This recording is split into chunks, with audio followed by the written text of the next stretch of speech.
Riqueza. Qual o sentido dessa palavra? É ter muito dinheiro, muitas posses, bens materiais? Mas e se tivermos tudo isso e ainda assim nos sentirmos pobres? O dinheiro não é mau, mas o amor e apego ao dinheiro é a raiz de todos os males. Deus não tem qualquer problema com termos dinheiro, mas quando o dinheiro nos tem, vira um ídolo, e isso traz destruição e não bênção. O que Jesus tem a nos dizer sobre a riqueza? Vamos descobrir juntos em Seja Rico.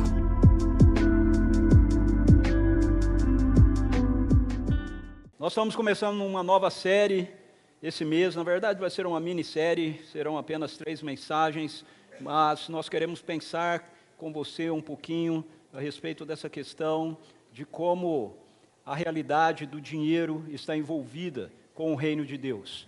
Veja, Jesus, não colocaram ainda a minha projeção aí, já está lá. Ok, Jesus ele afirma o seguinte em João capítulo 18, verso 36. Já está? Ok. Eita. João 18, 36. Ao que lhe afirmou Jesus: meu reino não é deste mundo. Se fossem os meus servos, lutariam para impedir que os judeus me prendessem. Mas agora meu reino não é daqui. Interessante essa afirmação de Jesus, né? Meu reino não é deste mundo, meu reino não é daqui. Esse texto, como é feito muitas vezes com outros textos das Escrituras também, muitas vezes é usado de uma forma equivocada, tirando o texto dentro do seu contexto e fazendo uma afirmação que, na verdade, não é aquela que Jesus está dizendo. Geralmente as pessoas usam esse texto afirmando assim: Jesus disse que o reino dele não é deste mundo. Ele disse isso? Sim e não. Sim, porque ele está dizendo aí no texto. Não, porque a maioria das vezes não é da forma que nós entendemos. A afirmação de Jesus dentro do seu contexto consiste em ele dizer que a forma, o método de se fazer as coisas, de se vivenciar as realidades no seu reino, não são a mesma forma, a mesma dinâmica deste nosso mundo. É isso que ele está falando. Por que ele diz isso? Porque ele está sendo preso quando ele fala essa frase aqui. E os discípulos dele querem defendê-lo. Eles querem pegar espada. E aí Jesus diz para eles: não. Guarde as espadas. Meu reino não é deste mundo. Se ele fosse, o meu pai enviaria os anjos aqui para me defender, me proteger. O que ele está dizendo é: o método do meu reino não funciona da mesma forma que são os métodos do mundo. No entanto, muitos usam essa frase, fora do seu contexto, para criar um sofisma. O que é um sofisma? Um sofisma é uma mentira travestida de verdade. Ok? Ou seja, tem algum aspecto de verdade nela, mas não é a verdade completa. Esse é o problema com o sofisma, porque quando você lida com uma mentira clara, você fala: isso é mentira. Né? O cara diz para você: eu pulei do 30º andar, né, e não me machuquei. Você fala: isso é uma grande mentira. Não é? Uma mentira é clara. Agora, um sofisma, ele traz uma mentira disfarçada de verdade. E qual é o sofisma? Que muitas vezes essa afirmação, esse texto que eu estou citando aqui, é usado para trazer para a gente. É a ideia de que Deus ele não tem nada a ver com as questões que são pertinentes ao nosso dia a dia. Ok? Deus, ele é totalmente outro e ele está preocupado ou ele está interessado no que diz respeito à nossa vida espiritual. E qualquer coisa no que diz respeito à nossa vida diária, ordinária, nosso trabalho, etc., ele não está envolvido com isso, porque o reino dele não é deste mundo. Então essa é a ideia. Agora eu gostaria de colocar a questão dessa forma. O reino de Deus não é deste mundo, mas ele é para este mundo. O reino de Deus não é deste mundo, mas ele é para este mundo. Em outras palavras, ele não é deste mundo, porque ele não funciona na dinâmica desse mundo, mas ele é para esse mundo, porque a dinâmica dele é para afetar as realidades do nosso mundo. É para afetar a realidade da nossa vida, do nosso dia a dia. Ou seja, ele tem outros valores, mas esses valores nos são dados para afetar a nossa vida, aqui e agora. Então, nessa série, nós queremos olhar como Jesus nos ensina a lidar com essa questão do dinheiro, como parte de uma realidade do reino de Deus, para a nossa vida. Pode parecer que não, mas dinheiro é um assunto bastante espiritual. Ele está relacionado do começo ao fim das Escrituras. Se nós considerarmos o conceito de riqueza e pobreza, você vai ver que do começo ao fim das Escrituras, a ideia do dinheiro está presente. Eu não sei se você sabe disso, mas a palavra dinheiro, dinheiro em si, a palavra dinheiro, aparece cerca de 140 vezes na Bíblia, na versão King James atualizada. A palavra ela está relacionada muitas vezes à ideia do ouro ou da prata, que eram as moedas correntes da época em que o texto bíblico foi escrito. A palavra ouro, por exemplo, ela aparece 417 vezes sendo mencionadas, ok? Nas Escrituras. E a palavra prata, 320 vezes. Então veja que não é uma quantidade pequena. Você sabe qual foi a primeira vez que a palavra ouro aparece nas Escrituras? Foi nesse texto aqui, ó. Gênesis 2, 11 e 12. O nome do primeiro é Pison, ele está falando dos rios. Ele percorre todo o território de Havilá, onde existe ouro. Essa é a primeira vez que aparece a palavra ouro. O ouro daquela terra é de pureza excelente, terra na qual se encontra o bidélio, um raro perfume, e a valiosa pedra de ônix. Esse texto está em Gênesis capítulo 2. Ok? O que significa isso? Significa que a realidade da riqueza está presente na criação boa e perfeita de Deus. Gênesis 1 e 2 nos fala a respeito do mundo do jeito que Deus criou. Então, quem criou o ouro? Quem criou a prata? Quem criou a riqueza? Foi Deus. Isso não é invenção do diabo. Okay? O diabo é o usurpador dessas coisas. Mas foi Deus que criou essas coisas. É em Gênesis capítulo 2 que diz que o ônix é uma pedra preciosíssima. E que fala a respeito de um perfume especial, raro, que é esse aí chamado bidélio. Isso significa, então, que o dinheiro em si, ou a riqueza em si, elas não são originalmente mal. Tá? A riqueza não é originalmente má. O dinheiro não é originalmente mal. A palavra prata, ela vai aparecer sendo na Bíblia como referida, né? A primeira vez em Gênesis 13, 2, dizendo assim: Abrão havia enriquecido muito. Veja, Abrão é o pai da fé. Abrão havia enriquecido muito. Era proprietário de muitas cabeças de gado, possuía muita prata e ouro também. Possuía muita prata e ouro também. Essa é a primeira vez que aparece a palavra prata. A questão, portanto, gente, não é o dinheiro em si. A questão é como nos abrimos para a influência do dinheiro na nossa vida. Por favor, entenda, eu não estou aqui fazendo um discurso de prosperidade. Eu estou apenas afirmando que a realidade do dinheiro em si, ela não é má. Na verdade, no mundo bom e perfeito de Deus, Gênesis 1 e 2, nós não teríamos pobreza. A riqueza é a realidade com a qual nós vamos viver por toda a eternidade, quando Jesus estabelecer o seu reino pleno aqui.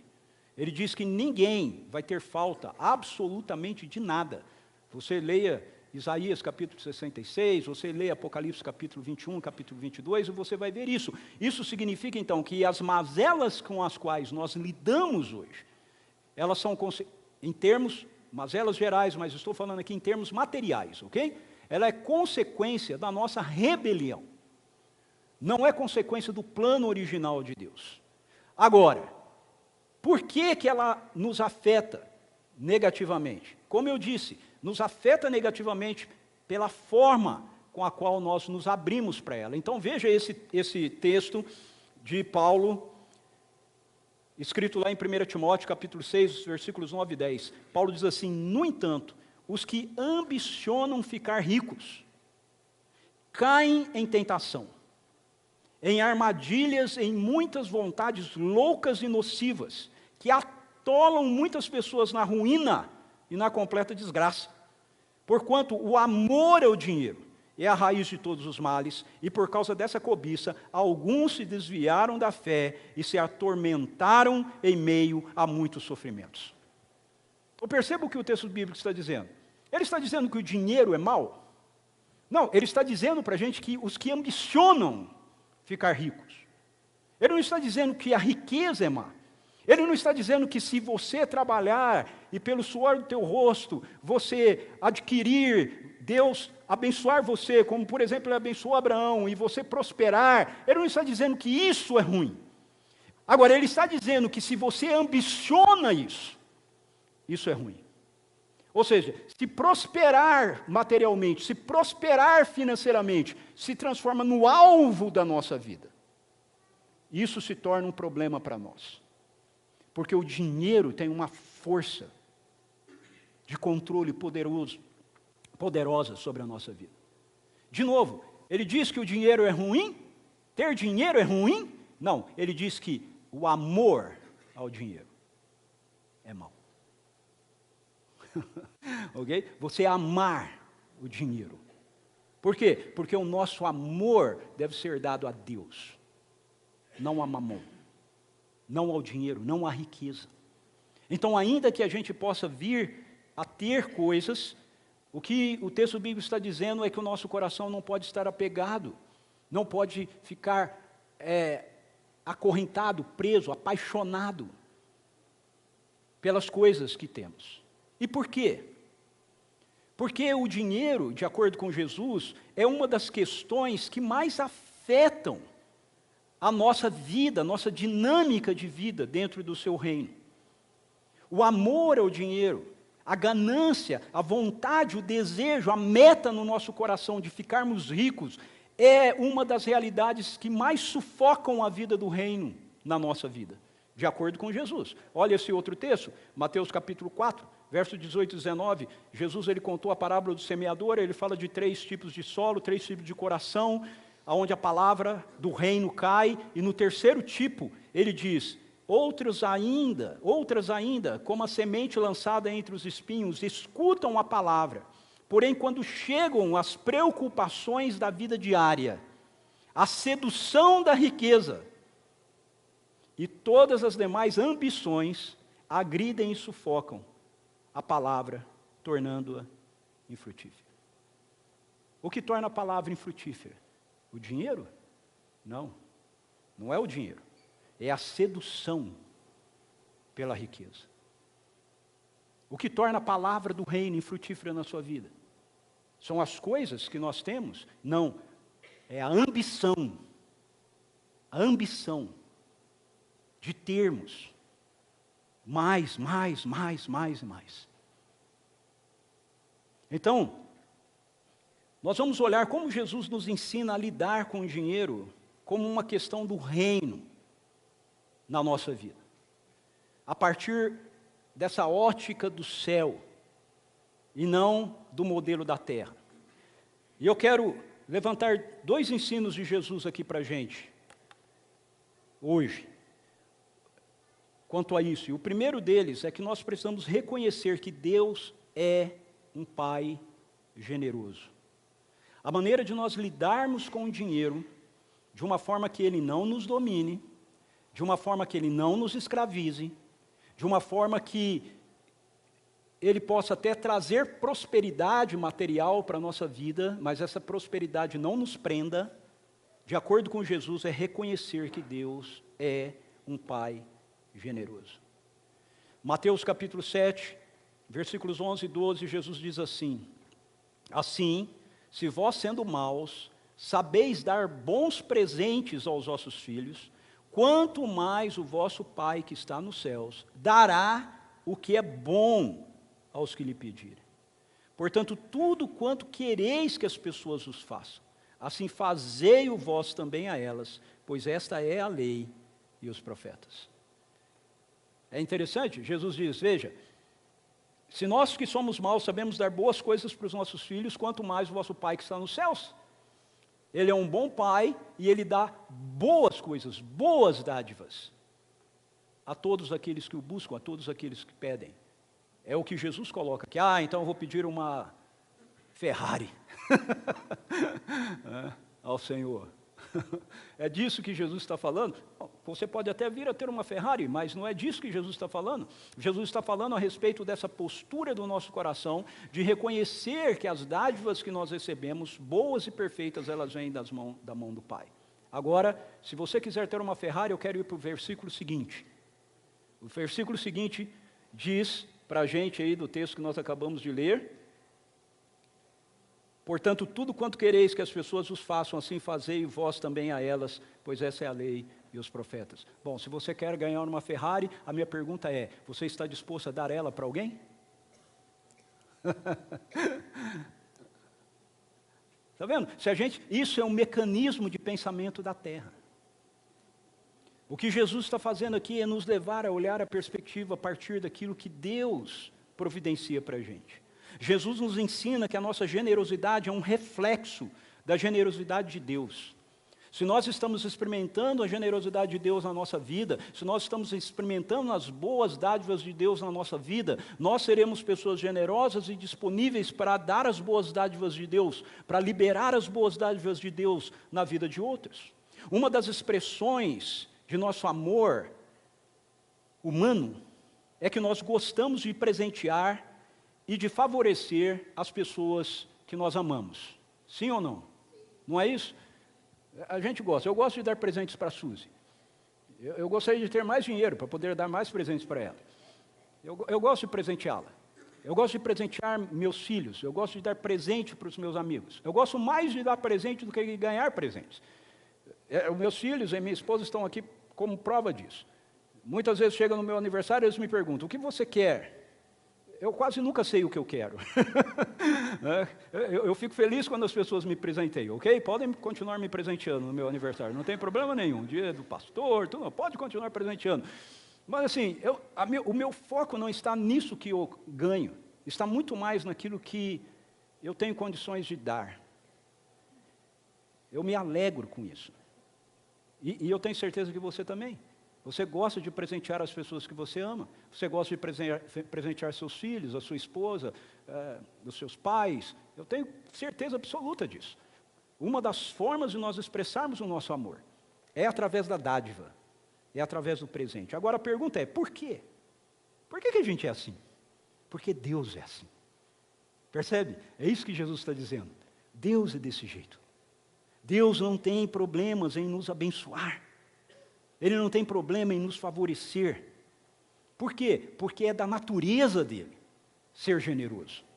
Tem esse texto de Provérbios, capítulo 3, versículo 9 e 10, que diz assim: honra ao Senhor com teus bens e com as primícias de todos os teus rendimentos. E se encherão com fartura os teus celeiros, assim como transbordarão de vinhos os teus reservatórios.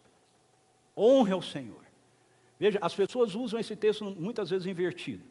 Honre ao Senhor, é aquilo que eu falei há pouco aqui, aquela ideia de negócio com Deus, né? Se eu der, Ele vai me dar muito mais. Mas a ideia do texto é justamente o contrário. É que nós honramos ao Senhor, porque nós vemos isso. Nós honramos ao Senhor porque nós vemos que a nossa vida se enche de fartura, a nossa vida transborda de alegria. Esse é o conceito de vinho nas Escrituras, ok? O vinho nas Escrituras é sempre usado com essa ideia de alegria, ok? Quando ele é usado da forma positiva. Então, quando fala transbordarão de vinho os teus reservatórios, ele não está falando meramente de bebida, ele está usando um conceito deles para falar a respeito de alegria. Então, como nós experimentamos essa realidade de Deus, nós honramos o Senhor com os nossos bens, as nossas primícias, com os nossos rendimentos, porque os nossos celeiros se encherão, porque as boas dádivas vêm dele, porque é da natureza dele ser assim. Uma das dimensões da fé bíblica é que buscamos a Deus por reconhecermos a natureza generosa dele. Olha só, Hebreus 11:6 diz assim: de fato, sem fé é impossível agradar a Deus, porque é necessário que aquele que se aproxima de Deus creia que ele existe e que recompensa os que o buscam.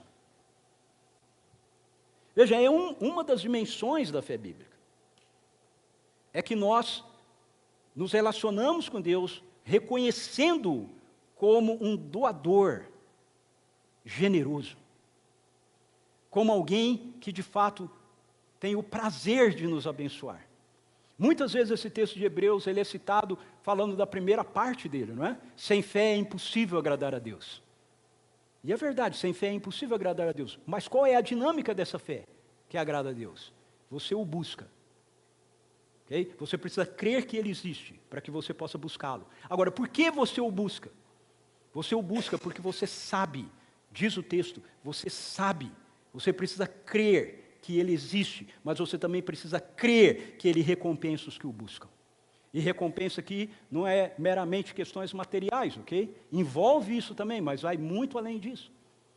Nos recompensa com a sua presença, nos recompensa com a sua graça, nos recompensa com a sua bondade, nos recompensa com seus dons, com a sua generosidade, nos recompensa com as nossas necessidades materiais. O ponto é, ele nos recompensa. Sabe, às vezes eu ouço algumas pessoas falando sobre encontros como esse, sobre pessoas irem na igreja e dizendo assim, as pessoas vão na igreja só porque querem buscar de Deus alguma coisa. Bom,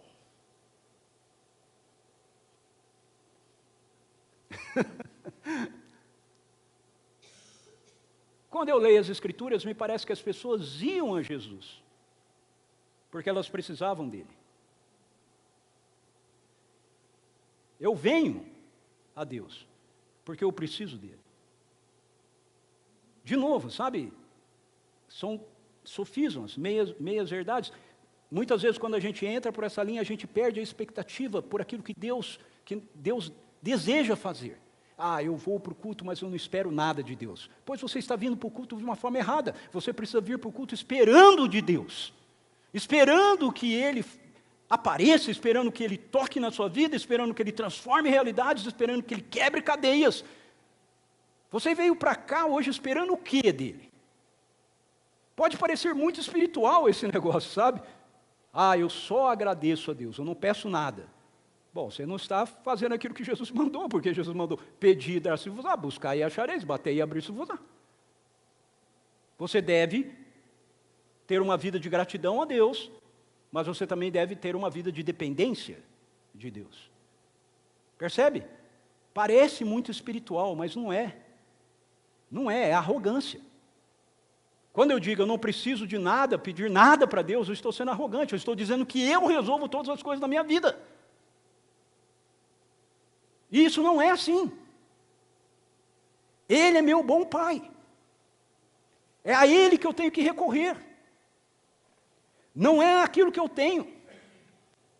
Não são os recursos que estão nas minhas mãos. Porque se for assim, então apenas quando eu estiver na necessidade é que eu vou buscar o Senhor. Mas quando eu estiver na bonança, eu vou me esquecer dele. Não, eu sempre tenho que me lembrar, se eu tenho é porque existe um pai que é generoso. Eu não estou preso ao dinheiro, eu estou preso ao meu pai. Qual é o ponto aqui então que eu quero destacar? Quando nós fazemos do dinheiro a meta da nossa vida, nós nos tornamos pessoas temerosas. Será que amanhã vai faltar? Não posso usar esse recurso hoje para abençoar ninguém, será que amanhã vai faltar? Nós nos tornamos pessoas gananciosas. Mas eu preciso ter um pouco mais, para que então eu tenha certeza e segurança, para que então eu possa começar a fazer alguma coisa. Por quê? Porque nós vivemos uma vida a partir da mentalidade da escassez. A escassez é resultado da queda. Gênesis 3, a terra não produzirá mais o seu fruto. A escassez não é a realidade do reino de Deus. Jesus mostra isso para a gente, quando ele recebe 5 pães e 2 peixes nas suas mãos, e ele não olha aquilo como escassez, ele olha aquilo como abundância. Tem 10.000 pessoas atrás dele. Ele recebe 5 pães e 2 peixes. O texto bíblico diz que ele ergue as mãos para o céu e diz: Pai, graças te dou. Seja honesto comigo. Se você tivesse 100 pessoas hoje, chegando na sua casa hoje, do nada, você olharia para a comida que está no fogão e diria: Deus, graças te dou por essa comida, porque eu tenho 100 pessoas aqui para alimentar. A gente não diria. A gente ficaria pensando: nossa, eu preciso fazer alguma coisa, Essa é a mentalidade da terra. Mas Jesus tem uma mentalidade do céu. Então ele diz: Pai, graças te dou. Se isso é o que eu tenho, é suficiente. Você entende? Aplique isso na sua vida. Olhe para a sua vida. Olhe para a sua vida. Do jeito que ela está agora. Você é capaz de dizer: Pai, graças te dou por aquilo que eu tenho, porque é suficiente. Graças te dou. Quando a gente olha para aquilo que a gente tem e a gente diz: eu preciso de mais, a gente está vivendo a partir de uma mentalidade de escassez. Quando nós fazemos do nosso relacionamento com Deus a meta da nossa vida, nós nos sentimos livres para sermos agradecidos por tudo aquilo que nós recebemos, livres para sermos generosos com aquilo que nós temos, porque a nossa mente, ela é renovada para uma mentalidade do céu, uma mentalidade de abundância. Eu posso dar porque eu tenho um Pai que me supre. Eu posso dar porque eu tenho um Pai que me dá mais. Entende? Eu não preciso ficar com medo de dar. Eu posso ganhar e eu posso dar. Eu posso receber e eu posso dar. Eu não tenho dificuldade de ser fiel em contribuições, como nós fizemos hoje aqui, dízimos, ofertas, pensando: vai faltar. Não, eu sei que o meu Pai vai suprir, vai me dar. É óbvio que isso vem dentro de uma perspectiva de responsabilidade da nossa parte, ok? Por favor, entenda isso. Eu não estou dizendo que você tem que deixar de pagar a conta da sua casa que você tem que pagar para trazer dinheiro para a igreja, ok? Não é disso que eu estou falando. Eu estou falando a respeito de nós termos o nosso coração no lugar correto, no lugar certo. Se nós tivermos nosso coração no lugar correto, no lugar certo, nós vamos ver que nós temos em abundância. Nós vamos ver que nós temos, porque nós vamos perceber que nós não precisamos ficar gastando cada vez mais para ter cada vez mais aquilo que nós já temos. Aquilo não vai fazer nenhuma diferença na vida da gente. Nós vamos poder abençoar a vida das pessoas. Então tudo começa por realmente compreendermos o caráter de Deus. E o meu ponto aqui, fechando esse primeiro ensino de Jesus, é esse. Qual é a meta da sua vida? A meta da sua vida é o dinheiro? Ou a meta da sua vida é Deus? Qual é a meta da sua vida? Pelo que é que você vive? Pelo que é que você se esforça? Pelo que é que você gasta sua energia? O que é que tira o teu sono? Essas são as formas de você conseguir enxergar quais são as metas da sua vida. Mas Jesus nos ensina outra coisa, para que o dinheiro possa ser bênção na nossa vida. E não maldição, não nos prendendo, nos escravizando. É reconhecer que Deus é também um pai cuidadoso. Ele é um pai generoso e ele é um pai cuidadoso.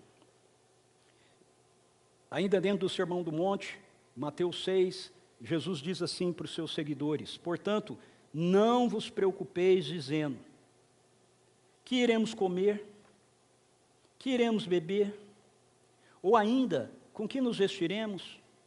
Pois são os pagãos que tratam de obter tudo isso, mas o vosso Pai Celestial sabe que necessitais de todas essas coisas. Pare um pouquinho aqui. Veja, Jesus não diz que nós não precisamos dessas coisas. Você percebe? Ele não diz aqui, não vos preocupeis dizendo que iremos comer, que iremos beber, ou ainda com que nos vestiremos. Os pagãos é que tentam obter tudo isso, vocês não precisam disso. Não. Ele diz que não é para se preocupar, pois vosso Pai Celestial sabe que necessitais de todas essas coisas. Nós necessitamos dessas coisas. Ok? Nós necessitamos de casa, nós necessitamos de comida, nós necessitamos de roupa, de vestimenta, nós necessitamos. Jesus está dizendo aqui. Qual é o ponto? O ponto é, eu não me estresso com isso, eu não me preocupo com isso, porque o meu Pai Celestial sabe que eu necessito delas. Assim Jesus diz, buscai em primeiro lugar o reino de Deus e a sua justiça, e todas essas coisas vos serão acrescentadas. Essas coisas que vocês necessitam. Portanto, não vos preocupeis com o dia de amanhã, pois o amanhã trará suas próprias preocupações. É suficiente o mal que cada dia faz em si mesmo. Esse ponto, na verdade, é uma extensão do ponto anterior, daquilo que eu vinha falando antes a respeito de Deus ser um pai generoso. Se ele é um pai generoso, então, obviamente, ele é um pai cuidador. Se nós somos generosos para com aqueles que amamos, é porque nós também somos cuidadosos para com eles. Agora, eu quero voltar um pouquinho no texto. Na palavra necessitais. Deus sabe que vocês necessitam, diz Jesus. E aí ele conclui dizendo, busquem em primeiro lugar o reino de Deus e a sua justiça, e todas essas coisas vos serão acrescentadas. Que todas coisas nos serão acrescentadas? Todas coisas que necessitamos. Vira aí, eu não gosto muito que faz isso não, mas eu vou fazer. Vira aí, para quem está à sua direita, à sua esquerda, e fala assim, Deus vai te dar aquilo que você necessita. Você prestou atenção? Não é, Ele vai te dar tudo o que você deseja, Mateus. Ele não é, Ele vai te dar tudo o que você deseja, Amanda.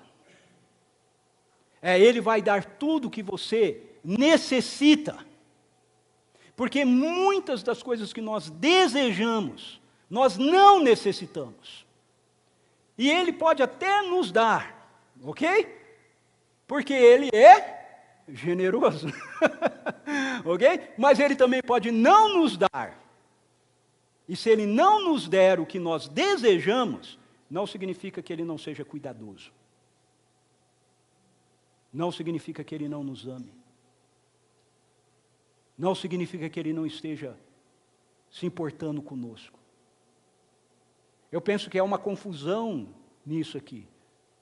Numa certa medida, num ambiente cristão, evangélico hoje em dia. Confundimos Deus suprir nossas necessidades com Deus dar o que nós desejamos.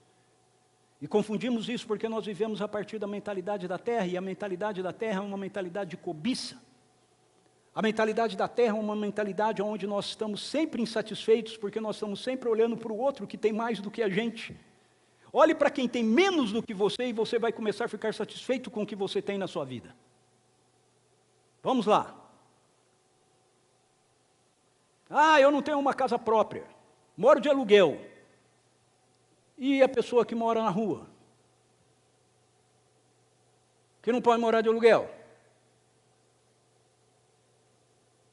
Então a gente se sente insatisfeito com o que nós temos, porque nós estamos sempre olhando para alguém que tem mais do que a gente.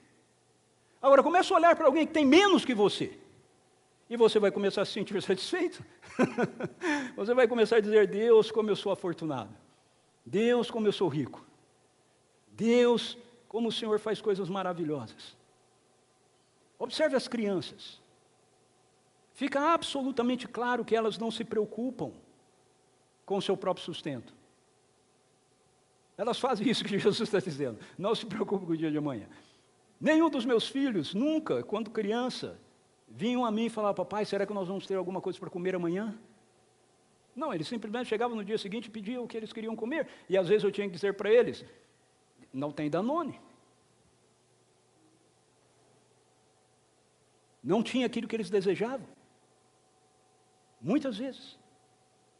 Mas tinha aquilo que eles necessitavam. Eles nunca ficaram sem comer.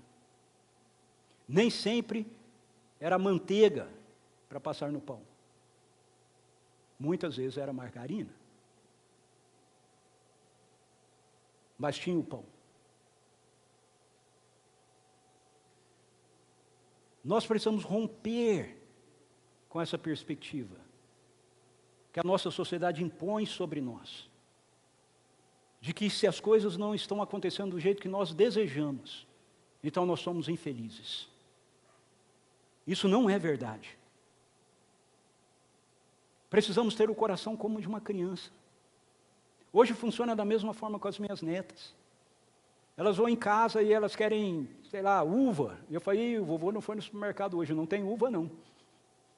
Mas eu tenho aqui, e eu dou para elas, sei lá o que eu dou, e elas ficam felizes com aquilo que eu dei, porque não tinha uva. E eu falo: depois nós vamos no supermercado comprar uva. Não é à toa que Jesus diz que nós temos que ter um coração como de criança, percebe? Para você viver as realidades do reino, você precisa ter um coração como de uma criança. Agora, o que é que acontece? O que acontece é que à medida que nós vamos crescendo, nós vamos sendo ensinados que nós precisamos prover o nosso sustento e nós precisamos ser provedores daqueles que estão sob o nosso cuidado. Não é isso? Nós vamos crescendo e nós vamos aprendendo isso. E esse é o nosso problema. Por quê? Porque, de acordo com Jesus, nós somos ensinados a nos vermos como a fonte dessa provisão, no lugar dos recebedores e administradores da provisão. Percebe? Quando a gente vai crescendo e a gente vai sendo formado pela mentalidade do presente século, que nós somos os provedores, que nós somos os cuidadores, que nós somos aqueles que estão aqui para suprir a necessidade dos outros, sem perceber, nós vamos nos estabelecendo como a fonte da provisão. E nós não somos a fonte da provisão. Ok? Nós somos os administradores da provisão. Esse é o motivo pelo qual Jesus nos ensina que a gente precisa viver a realidade do reino de Deus como criança. A gente entender, há um Pai que nos provê. Eu vou trabalhar e eu vou ver o resultado do meu trabalho, porque tem um Pai que provê. Eu posso descansar, não preciso me preocupar com o dia de amanhã, porque eu tenho um Pai cuidador. Pode ser que amanhã eu não tenha aquilo que eu desejo. Pode ser que amanhã eu não tenha condições de dar aquilo que os meus filhos desejam, as minhas netas desejam. Mas eu tenho um Pai cuidador e eu sei que eu vou poder receber e dar aquilo que é necessário. Aquilo que é necessário.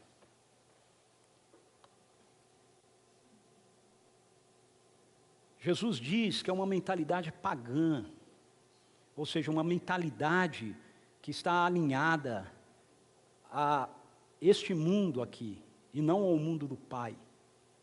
Quando nós carregamos uma preocupação que é gerada por essa ideia de que eu tenho que ter o controle. Os pagãos é que se preocupam com essas coisas.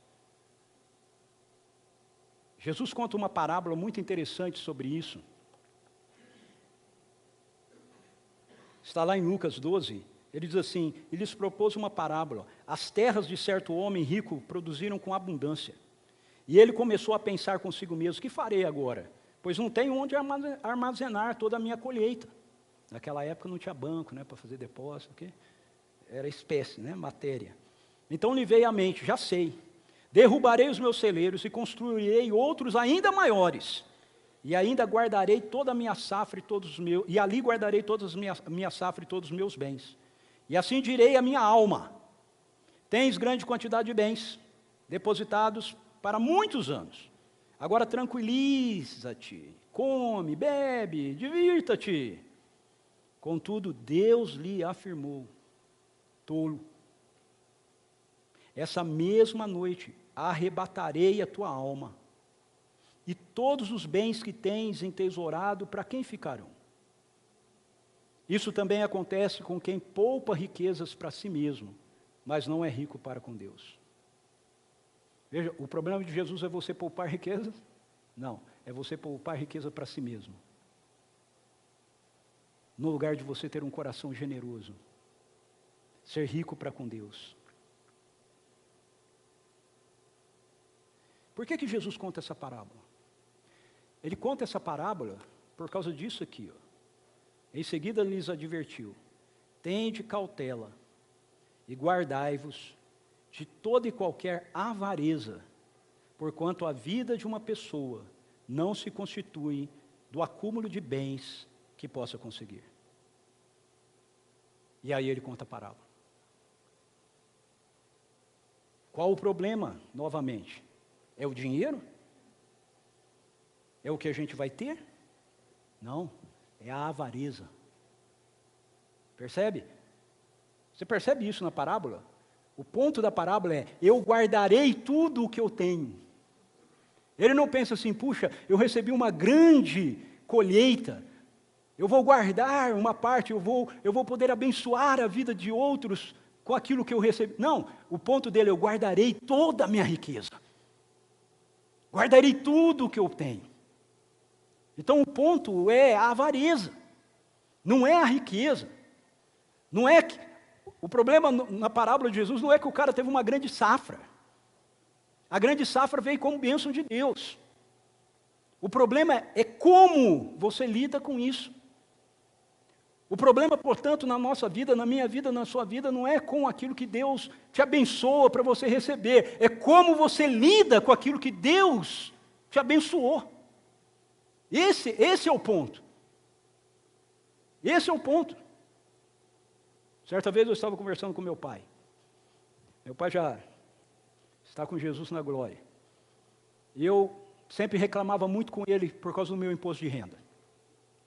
Eu não sei quantos de vocês compartilham isso comigo, mas eu ficava muito bravo, porque eu pagava o imposto, e aí chegava o imposto, e quando chegava o imposto para fazer a declaração do imposto de renda, eu tinha que pagar ainda.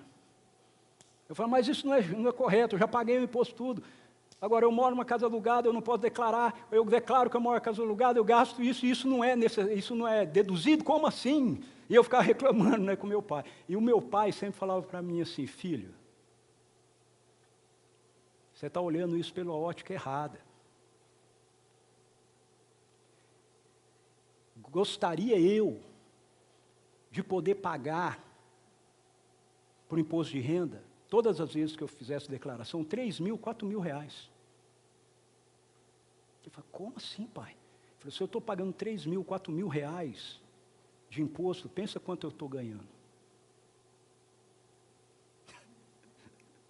Sabe? Uma mentalidade invertida. Uma mentalidade do reino. Eu já ali, pastor, reclamando com ele.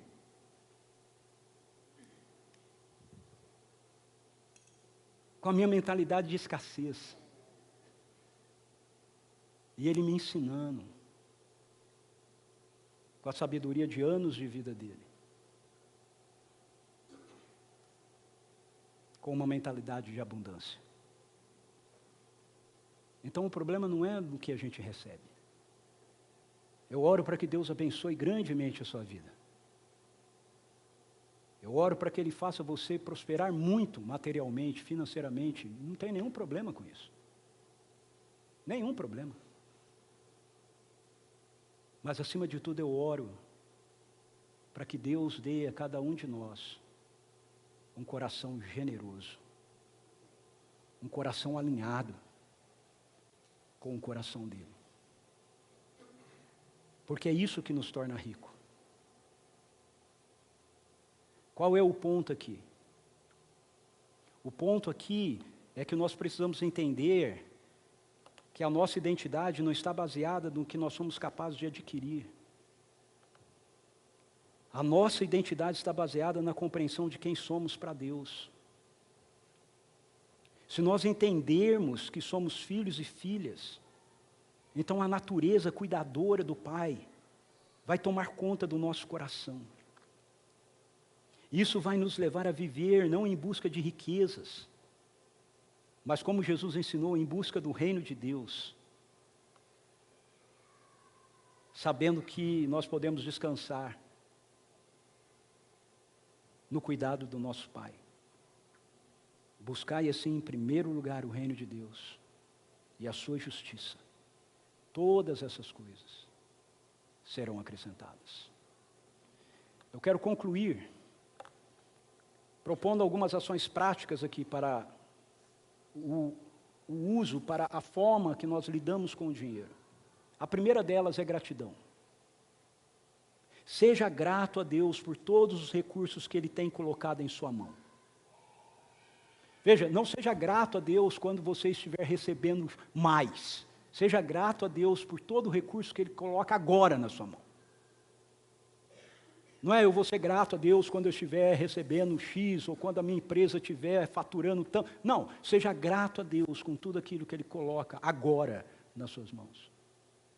Seja grato a Deus pela casa que você tem, seja ela comprada ou alugada. Seja grato a Deus pela casa que você tem, seja ela pequena ou grande. Seja grato a Deus pelo carro que você tem, seja ele um carro zero que você comprou esse ano, seja ele como o meu, um carro de 10 anos. Seja grato a Deus por aquilo que Ele coloca nas suas mãos. A gratidão nos ajuda a manter o foco de quem é a fonte do nosso sustento. O apóstolo Paulo diz em Filipenses 4, 11 a 13, assim, não vos declaro isso. Ele está agradecendo uma oferta que ele tinha recebido da igreja de Filipos, e ele diz, não vos declaro isso por estar necessitado, porquanto aprendi a viver satisfeito, sob toda e qualquer circunstância. Sei bem o que é passar necessidade, e eu estou satisfeito quando eu estou passando necessidade. Sei bem o que é andar com fartura, e eu estou satisfeito quando eu estou andando com fartura. Aprendi o mistério de viver feliz em todo lugar, em qualquer situação, esteja bem alimentado, ou mesmo com fome, possuindo fartura ou passando privações. O segredo é, tudo posso naquele que me fortalece. Seja grato. Seja grato. Vou te dar 2 segundos para você fazer isso agora. Diga agora, Pai, eu sou grato pelo que tenho. Diga a Ele, Pai, eu sou grato pelo que tenho. Segundo, fidelidade. Seja fiel. Seja fiel no básico. Não seja fiel só quando estiver no excedente. Seja fiel no básico. Sabe como a Bíblia nos ensina que a gente deve ser fiel no básico? Começando sim, por mais que hoje não seja muito agradável se dizer isso. Mas se nós somos seguidores de Jesus, cristãos, isso começa com a nossa fidelidade na entrega dos nossos dízimos e ofertas.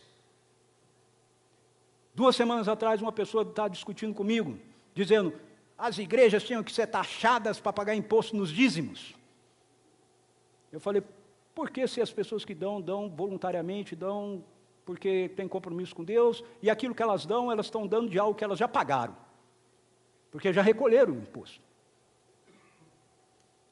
Aí a pessoa me xingou, eu tirei ela da minha... Porque é assim, o mundo é assim, ele não sabe argumentar com você, aí ele apela. Mas veja, eu faço isso com alegria, eu faço isso como primícia, eu faço isso como básico na minha vida, eu faço isso como expressão de adoração. Porque a primeira vez que a palavra dízimo aparece na Bíblia, ela aparece nessa dimensão. Está em Gênesis 14, 18 a 20, que diz assim: então Melquisedeque, rei de Salém, sacerdote do Deus Altíssimo, trouxe pão e vinho e abençoou Abrão, dizendo: bendito seja Abrão pelo Deus Altíssimo que criou os céus e a terra. Seja louvado o Deus Altíssimo que entregou todos os inimigos nas suas mãos. E aí o texto diz assim: então Abraão lhe entregou o dízimo de tudo. Por quê? Melquisedeque mandou? Não. Melquisedeque não falou nada de dízimo. Melquisedeque foi lá, levou pão, levou vinho, abençoou Abraão. A primeira vez que aparece o conceito de dízimo na Bíblia não é um mandamento. É uma expressão consciente e intencional de adoração da parte de Abraão. Algumas pessoas discordam de mim nisso, mas eu percebo quando eu leio a Bíblia que muitas vezes Deus responde a um movimento que começa da gente. Tem aquela turma que acha que sempre é Deus que, faz tudo primeiro. Mas a Bíblia mostra para mim algumas coisas diferentes. Por exemplo, essa é uma delas. Deus não mandou dar dízimo, mas Ele gostou do que Abraão fez. Foi, tá aí, legal esse negócio que esse tal de Abraão fez, viu? E aí Ele institui mais tarde o dízimo, como uma lei, uma regra do reino. Mas não era uma regra no começo, assim como o sabá, o dia do descanso. Seja generoso, seja fiel, melhor dizendo, no básico. Malaquias vai dizer: trazei, portanto, todos os dízimos ao depósito do templo, a fim de que haja alimento em minha casa, e provai-me nisso, assegura o Senhor dos Exércitos, e comprovai com vossos próprios olhos, que não abrirei, se não abrirei as comportas do céu, e não derramarei sobre vós tantas bênçãos, que nem conseguireis guardá-las para todas. Como você lê esse texto? De novo, é um texto que muitas vezes é usado na dimensão da teologia da prosperidade, para dizer: olha, você precisa dar para Deus, porque Deus diz que se você der, Ele vai dar mais. Parece que é isso, né? Mas sabe o que está acontecendo aí? Essa era uma atitude, uma ação que o povo deveria fazer com gratidão ao Senhor, como uma expressão de adoração. Mas eles não estão fazendo. E eles não estão fazendo porque eles acham que Deus não é generoso. Porque Deus não está sendo generoso para com eles, porque a colheita está pouca, porque não está chovendo. Leia todo o texto de Malaquias, você vai ver. E aí o que Deus está fazendo aqui? Entre aspas, uma aposta. Vamos fazer uma competição de generosidade? Vamos ver quem é capaz de ser mais generoso? Você vai me dar aquilo que eu disse, que é o básico. Traga os dízimos e as ofertas à minha casa, e eu vou dar o que é excedente. Seus celeiros transbordarão. Em outras palavras, Deus está dizendo: você é incapaz de competir em generosidade comigo. Você é incapaz de competir. Se você está achando que eu não sou generoso, é porque você não me conhece. E, terceiro, exerçam uma fé generosa. Lá em Atos 4, nós temos essa postura na vida da igreja. E da multidão dos que creram, um só era o sentimento e a maneira de pensar. Ninguém considerava exclusivamente seu os bens que possuía, mas todos compartilhavam tudo entre si. Com grande poder, os apóstolos continuavam a pregar, testemunhando da ressurreição do Senhor, e maravilhosa graça estava sobre todos eles. Não havia uma só pessoa necessitada entre eles, pois os que possuíam terras ou casas as vendiam, traziam dinheiro da venda e o depositavam aos pés dos apóstolos, que por sua vez o repartiam conforme a necessidade de cada um. Tenha uma fé generosa. 3 coisas nesse texto nos ensinam a respeito do que é ter uma fé generosa. A primeira delas é que nós precisamos crer que Deus nos abençoa para que sejamos bênção. Olha o que ele diz no texto. Multidão dos que creram, um só sentimento e maneira de pensar. Ninguém considerava exclusivamente seu os bens que possuía, mas compartilhavam tudo entre si. Deus nos abençoa para que nós possamos ser abençoadores. Você tem uma fé generosa quando você recebe das bênçãos de Deus e você não faz celeiros para retê-las. Segundo, nós precisamos confiar que nós somos cuidados, assim como nós cuidamos. Veja que o texto diz que não havia entre eles, entre ninguém, necessidade. Aí ele vai dar um exemplo, alguns que tinham mais vendiam, supriam a necessidade dos que tinham menos, mas esses que têm mais também estão sendo supridos. Hoje eu sou suprido, talvez, e amanhã eu sou aquele que está suprindo. A verdade é que a riqueza no reino, ela é ativa, e ela é mobilizadora. E terceiro, você tem uma fé generosa quando você abre mão do controle. O texto diz que eles traziam aos pés dos apóstolos. Alguns, infelizmente, líderes cristãos hoje usam isso para argumentar que tem que dar o dinheiro para o pastor. Não é isso que o texto está dizendo. O texto está dizendo que eles confiavam na administração que os apóstolos faziam dos recursos. Os apóstolos eram aqueles que sabiam das necessidades presentes no meio deles, a igreja, e destinavam então esses recursos. A igreja começa a crescer e ela se torna de um tamanho que os apóstolos não conseguem mais fazer isso, lá em Atos capítulo 6.